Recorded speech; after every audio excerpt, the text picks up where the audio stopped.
Hello, good afternoon, and welcome to SAC Enrollment Live. My name is David Hale. I'm a certified enrollment coach here at San Antonio College. Today I'm coming to you live from my apartment, pretty in pink, as I bring to you the latest and greatest of enrollment news for San Antonio College. So I hope you're ready. Last week, like I said, we were going to bring this back. We're back at it again this week, so I hope you're ready to do a deep dive into some fun, entertaining, and informational word I was looking for. Informational,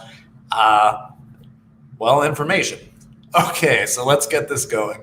So first thing on the docket, one issue we've been having is students having trouble with their email addresses. So one thing that happens is, let's say you're a high school student right now.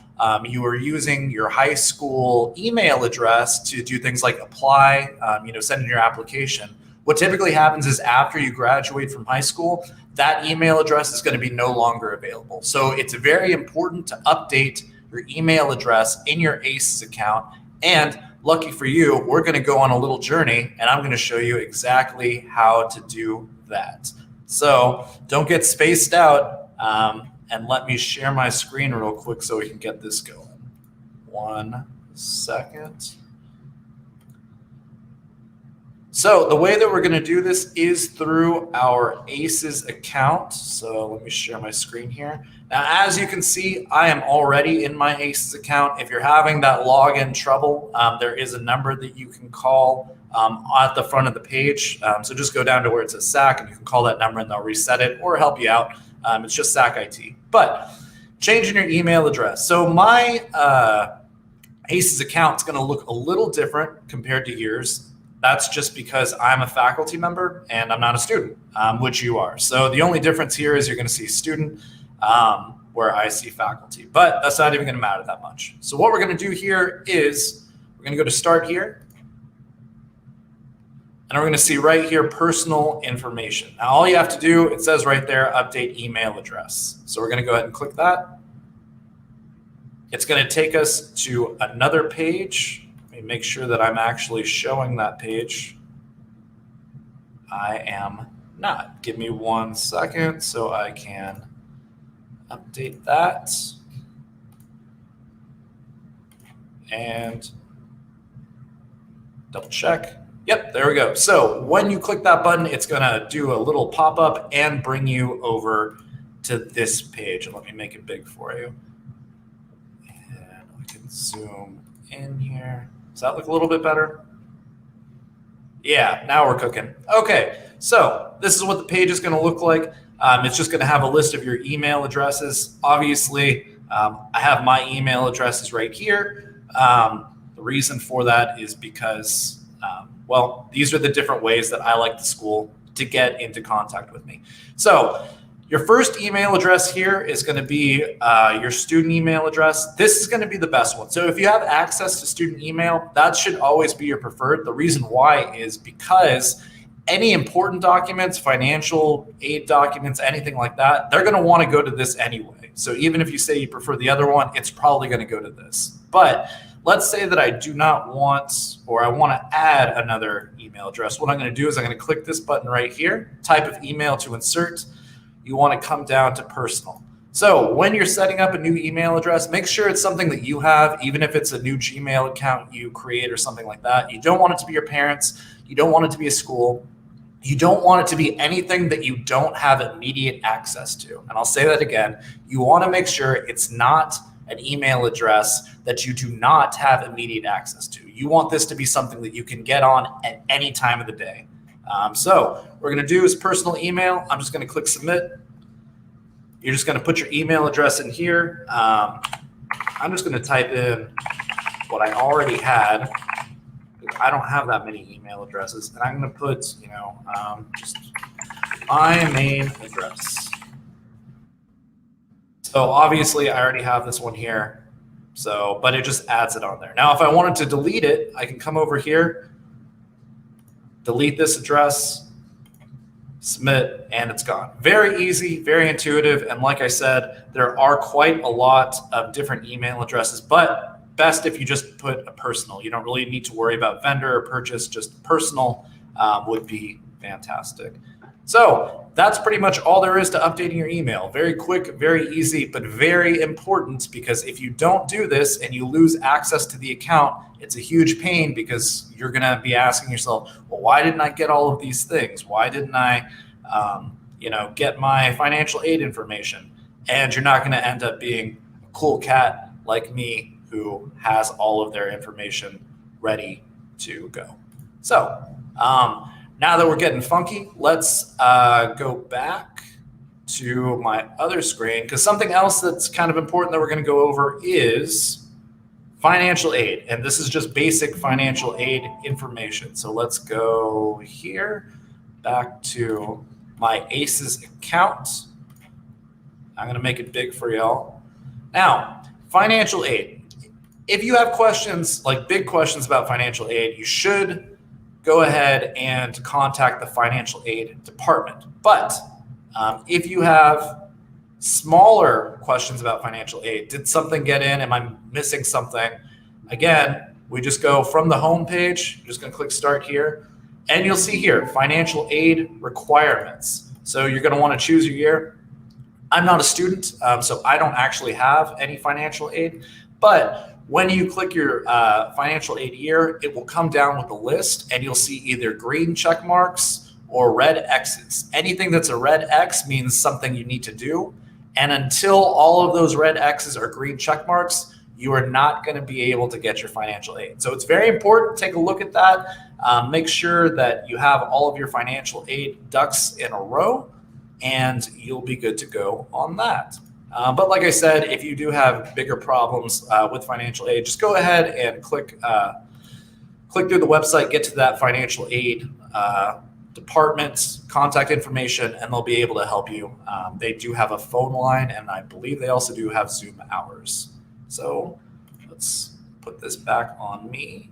Next thing on the docket, we have the how to apply video. That's going to be a fun one. So let me change this out real quick. And I'm getting kind of bored of this mustache, so let's get a little bit playful. Looks like I'm about to paint some happy little trees, but let's keep going with this. Chrome tab. And here we go. So new on YouTube, you might recognize this guy's face right here on the right.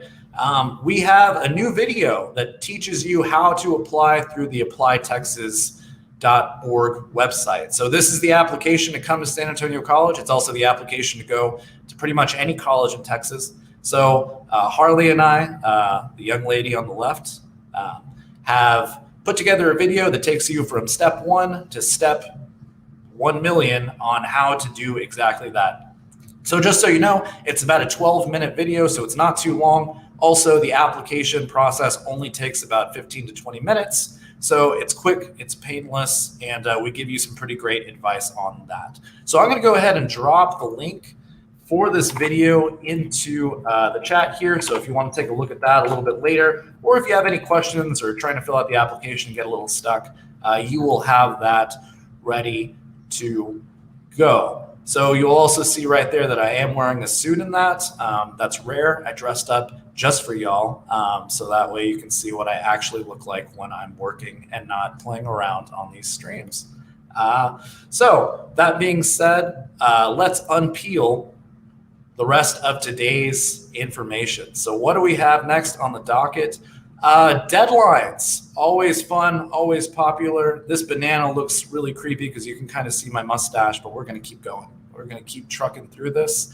Let's see. So I am going to share my screen once again, cut that off. You get to see my beautiful banana face. Banana nana. I'm a big fan of bananas personally. I don't know about y'all, but let me see. Where are we going? Here we are. So I'm going to make this a little bit bigger so you can see it, make myself a little bit smaller so that way you don't have to see it in case the banana is kind of freaking you out. So now we have, this is the summer 2021 registration and payment calendar. I'm going to go ahead and put this in the link for the StreamYard as well. Here we go. So you've got that. But this has all the important dates for summer, which is our next coming up semesters. So Maymester, first day to apply. We don't need to worry about that because that was back in October. So last day to apply for admission in Maymester, May 3rd. Summer 1, which is the 8-week, is May 3rd. Summer 1 normal is going to be May 17th. Summer 2 8-week is May 17th as well. Summer 3 8-week is May 17th. And then normal summer 2 is June 28th. So you have all the dates right there. We also have bacterial meningitis, important dates as well. So we'll keep going. Registration starts for the Maymester already started. So that was back in March. Summer 1 also back in March. Pretty much registration has already started because it's been going on since March. Registration ends. This one's probably more important to you guys. Last day to register online for Maymester is May 11th. So you got a little bit less than a month. Summer week 1, also May 11th. Summer 1 normal is June 1. Got a little bit longer for that one. Summer 2 8-week, June 1, also a little bit longer. Summer 3 8-week, that's June 15th. And summer 2 is July 6th. Now, if you do have questions on what we're offering during these semesters, best to get with your advisor. They can go over it with you and see what you can take. So financial aid, AIDS funds cross over. Maymester not applicable. Summer 1, that's going to be May 7th. Summer 1, that's going to be May 28th. Summer 2 is going to be May 28th. Summer 3 is going to be June 11th. And summer 2 normal is July 2nd. Got that going. Semester dates. This is always the fun one. Classes begin. When do classes start? For Maymester, classes start May 17th, 2021. For summer 1 8-week, classes start May 17th, 2021. For summer 1 normal, classes start June 7th, 2021. For summer 2 8-week, also June 7th, 2021. Summer 3 8-week, that's going to be June 21st, 2021. And then summer 2 normal is July 12th. Payment deadlines also here. Go over that really quickly. For payment plan options, needed to have summer 1 is back in April. Payment plan 1 closes June 11th. Payment plan 2 opens June 12th. Payment plan 2 closes July 13th. Then we have March 29th for summer 1, June 10th, June 11th, and July 16th. March 29th, June 10th, June 11th, and July 16th. And I'm going over these pretty quickly, but if you have questions about payment plans and stuff like that, best to go through the business office, and we'll get you situated through that. Summer 3, that's April 19th, June 11th, June 12th, July 16th. And summer 2 is March 29th, June 10th, June 11th, and July 16th. And again, I did put the link for this in the chat. So if you have any questions or want to go over this a little more slowly, carefully, you are free to do so. So let's go back to me as a banana. This is actually getting a little strange. So let's go ahead and turn that off. And instead, I will be a beautiful garden fairy. So it is 11:23. It is a beautiful Wednesday. The virtual welcome center is open. So if you have any questions about any of the things that I was just talking about, didn't make sense, wished that you could go over it a little bit slower, or wish that a banana wasn't telling you all of this, you can go to the virtual welcome center and they will be happy to help you out. Now let me just get the link for that real quick. Virtual Welcome Center. I am not in there today, but I will be there tomorrow. So if you want to talk to me in my beautiful fairy pink outfit, be happy to. Today we do have some great coaches in there as well, though. So you will get the help you need. No worries about that. So let's put this on. As always, the Virtual Welcome Center is open from 10 a.m. to 5 p.m. Monday through Friday. We hope that you'll come and visit us. We hope that you bring in those questions. Like I said, no question is too small, no question too big. We'll work it out for you, get you situated, and hopefully get you in those classes as soon as possible. My name is David Hale, coming to you in pink as a fairy, signing off for today. We'll see you next week. Have a great one.